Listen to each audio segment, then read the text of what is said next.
So, should Malaysia raise the retirement age from 60 to 65? It's a question that's sparking serious debate across the country. And the answer might surprise you. Hi, my name is Chai Yixian, and today we are breaking down one of the Malaysia most pressing policy questions. Stick around as we explore the arguments, the evidence, and what this could mean for you. Let's start with what's actually happening. The Ministry of Human Resources, or KESUMA, is seriously studying a proposal to raise Malaysia mandatory retirement age from 60 to 65. A special committee led by Dr. Muhammad Shaharin Umar has been formed to examine this issue as part of broader modernization efforts affecting 28 labour laws. But why does this matter? Two words: aging populations. Malaysia's median age is now 31.3 years, and we are now seeing more elderly citizens aged 65 and above. At the same time, our average life expectancy has jumped to 75.3 years thanks to better healthcare. The reality is simple. People are living longer, and our retirement policy haven't caught up. Now, this isn't just a government issue. This affects everyone. We are talking about public sector workers, private sector workers, employers, trade unions, fresh graduates trying to enter the job market, and even the Employee Provident Fund (EPF). And that's a lot of stakeholders, which is why this decision is so complex. Let's talk about the first major argument. Experienced workers are incredibly valuable. Organizations benefit from the added value they bring. Think about Captain Solly Sullenberg. When both engines failed on the US Airways Flight 1549, his decades of experience allowed him to land that plane on the Hudson River and save all 150 passengers. The FAA, the Federal Aviation Administration, learned from this and immediately created similar crisis training for all pilots. And since 2009, there's only been one comparable major incident with fatalities in the entire world. That's the power of experience. Senior workers bring knowledge that prevents costly mistakes. They optimize processes, they make organizations more efficient, and they create organizational stability. And here's the second benefit: knowledge transfer. When experienced workers stay longer, there's time for them to properly mentor younger employees, and there will be no sudden knowledge vacuum when they're retired. In fact, internship program worldwide have grown 50% year over year from 2024 to 2025. This is a sign and companies are recognizing that this mentorship is critical. Now, critics say older workers are less productive because they have physical limitations and struggle with new technology. Well, it is true that they have physical limitations, but here is where that argument falls apart. It's a straw man fallacy. Yes, older workers might be hesitant to learn new tech, but hesitant doesn't mean slow. They are actually having enhanced learning capabilities from their years of experience. And when given proper training and mentorship, they learn just as quickly as anyone else. In fact, Malaysian Ministry of Human Resources has already recognized this and launched a training program on digitalization, specifically for workers and trade unions. Here's something people don't talk about. Retirement can be devastating for mental health.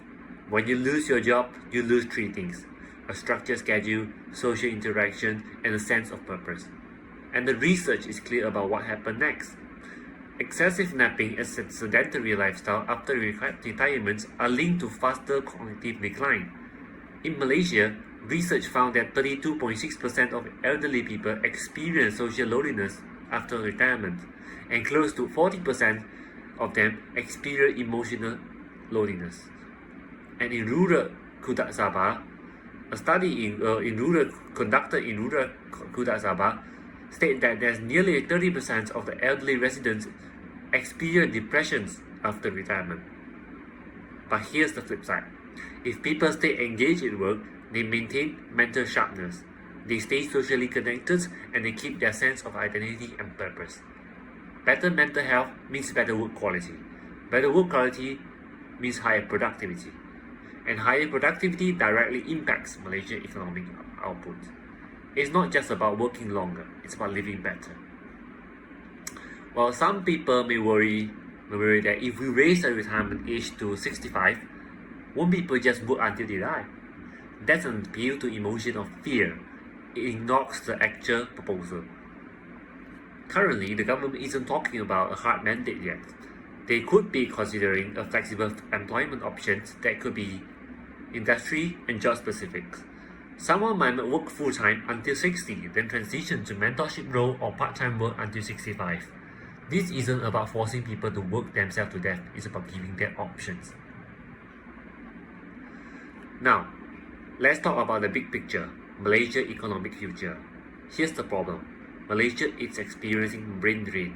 Over the past 50 years, 5.6% of our population has left the country. At the same time, we have a skill mismatch crisis. 35.5% of graduates are working in a low or semi-skilled job. That's a massive waste of talent. But experienced workers can fix this. They can develop more efficient processes, create new technology, and most importantly, they can train the next generation. When senior workers train mentors fresh graduates, they close the gap between what the company needs and what graduates can do. Look at Penang as an example. Why has Penang attracted over 350 multinational corporations and 6,500 local manufacturing SMEs? 3 reasons. A pool of skilled labor, low operation costs, and efficient logistics.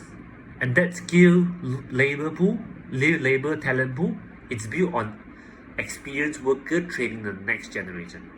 And the result, Penang expected GDP growth rate for 2025 is 4.8%.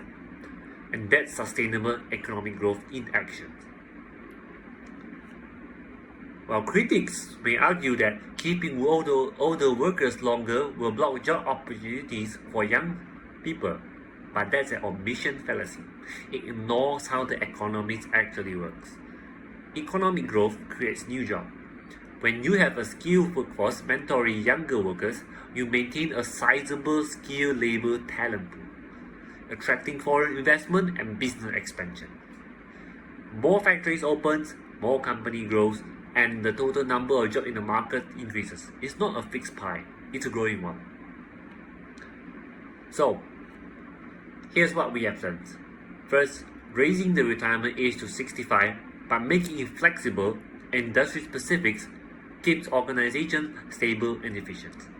And that directly impacts Malaysia's global competitiveness. Second, longer working years improve senior workers' mental and cognitive health, which provide a jump to labor quality and boost productivity. That contributes directly to our economic output. Third, an experienced worker training fresh graduates solve our skill mismatch problem and maintains a healthy pool of skilled labor for sustainable economic growth. The evidence is clear. This isn't about forcing people to work longer. It's about giving them the option to stay engaged, stay healthy, and help build Malaysia's future. But how do we actually make this work? Here are 3 recommendations. Raise the retirement age gradually to 65, not all at once, not in one shot. This gives company and the job market time to adjust. 2. Offer flexible hour and employment roles like mentorship positions after age 60. This reduces burnout while enabling knowledge transfer. 3. Create mandatory upskilling programs for senior employees. These ensure that stay productive and relevant in the changing labor market. These aren't radical ideas. They are practical, evidence-based, and benefit to workers, employees, and the entire economy. So, what do you think? Should Malaysia raise the retirement age to 65? Thanks for watching.